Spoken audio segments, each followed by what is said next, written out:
नमस्कार मित्रों, आप सभी का हमारे चैनल पुष्पा देहाती वॉइस में एक बार फिर से स्वागत है। बहुत पुराने समय की बात है। एक नगर में एक ब्राह्मण रहा करता था। वह ब्राह्मण माता भगवती दुर्गा का बहुत बड़ा भक्त था।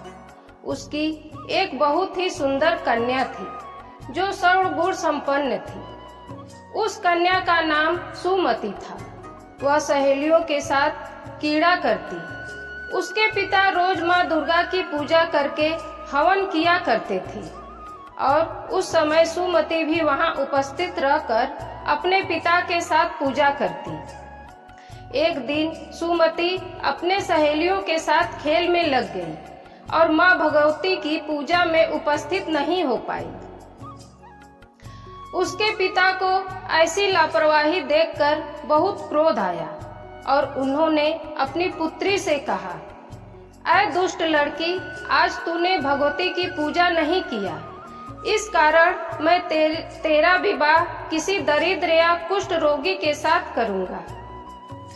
अपने पिता की ऐसी बाणी सुनकर सुमति बहुत दुखी हुई और सुमति ने अपने पिता से कहा, हे पिताजी, मैं आपकी पुत्री हूँ और सब तरह से आपके अधीन हूँ। जैसा आपको अच्छा समझ आए आप वैसा ही करो। आप चाहे मेरा विवाह किसी से करो, पर होगा वही जो मेरे भाग्य में होगा। मेरा विश्वास है हम जैसा कर्म करते हैं हमें उसी के अनुरूप फल मिलता है, क्योंकि कर्म करना मनुष्य के बस में है और कर्म का फल देना ईश्वर के अधीन है। अपनी पुत्री के वचन सुनकर ब्राह्मण ने अपनी पुत्री का विवाह एक कुष्ठ रोगी के साथ कर दिया और क्रोध भरे भाव से पुत्री से बोला, हे पुत्री, अपने कर्म का फल भोगो और देखता हूँ तुम अपने भाग्य के भरोसे रहकर क्या कर सकती हो। अपने पिता की ऐसा कड़वा वचन सुनकर सुमति के मन में विचार आया कि मेरा दुर्भाग्य है कि मुझे ऐसा पति मिला। इस तरह अपने दुख का विचार करती हुई कन्या पति को साथ लेकर वन में चली गई और उन दोनों ने उस वन में रात बहुत कष्ट से बिताई। उस गरीब बालिका का कष्ट देखकर माँ भगवती उसके पूर्व किए गए कर्मों के प्रभाव से प्रकट हो गई और माँ भगवती ने सुमति से कहा, मैं तुमसे बहुत प्रसन्न हूँ। तुम मुझसे अपनी इच्छा का वरदान मांग सकती हो।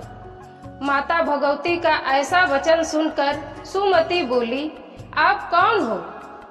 यह सुन माँ भगवती ने कहा, मैं आदिशक्ति भगवती हूँ। मैं ही ब्रह्म वेद्या सरस्वती हूँ। प्रसन्न होने पर मैं प्राणियों के दुख दूर कर देती हूँ और उनको सुख प्रदान करती हूँ। मैं तुम पर तुम्हारे पूर्व जन्म के पुण्य से प्रसन्न हूँ। तुम्हारे पूर्व जन्म में तुम एक भील की पत्नी थी और बहुत ही पवित्र नारी थी। एक बार तेरे पति निषाद ने चोरी की, उसके कारण तुम दोनों को सिपाहियों ने पकड़ लिया और जेल में कैद कर दिया। उन लोगों ने तुम्हारे पति और तुमको भोजन पानी भी नहीं दिया। इस प्रकार नवरात्र में तुमने ना तो कुछ खाया और ना ही जल पिया। इस तरह 9 दिनों का नवरात्र व्रत हो गया। हे ब्रह्माणी, उस समय जो व्रत हुआ उस व्रत के प्रभाव से प्रसन्न होकर मैं तुम्हें मनवांछित वर देती हूँ। तुम अपनी इच्छा से जो मांगना हो मांग लो। इस प्रकार माँ दुर्गा के वचन सुनकर सुमति बोली, माता, अगर आप मुझ पर प्रसन्न हैं तो हे माता, मैं आपको प्रणाम करती हूँ। अगर आप प्रसन्न हैं तो कृपा करके मेरे पति का कोढ़ ठीक कर दीजिए।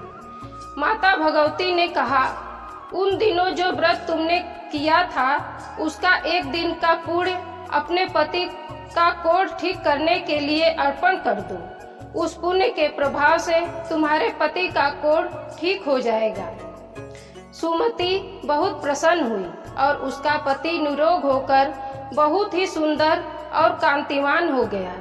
वह ब्रह्माणी पति की अनोखी काया देखकर माता भगवती की स्तुति करने लगी और कहने लगी, आप सबकी दुर्गति को दूर करने वाली, समस्त दुखों को दूर करने वाली, तीनों लोकों का संताप हरने वाली, रोगियों को निरोग करने वाली, प्रसन्न होकर मनवांछित फल देने वाली और दुष्टों का नाश करने वाली जगत जननी हूँ। मुझ निरपराध अबला को मेरे पिता ने एक कुष्ठी मानव के साथ विवाह करके घर से निकाल दिया। अपने पिता के तिरस्कार से वन में घूम रही थी। आपने मेरा उद्धार किया है।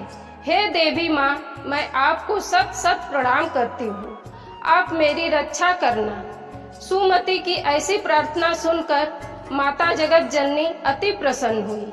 माता ने सुमति की अति बुद्धिमान और कीर्तिवान, धनवान और जितेंद्रिय पुत्र शीघ्र उत्पन्न होगा ऐसा वरदान दिया। इस तरह माता ने सुमति पर अपनी कृपा किया। जैसी कृपा माता ने सुमति पर किया, वैसी कृपा सब पर करे। दोस्तों, यह स्टोरी नवरात्र के पावन बेला पर आप सबको कैसी लगी, कमेंट में अवश्य लिखें। और माता से सच्चा प्रेम करने वालों से निवेदन है, आप सभी चैनल को सब्सक्राइब और वीडियो को लाइक अवश्य करें। जय मां शेरा वाली।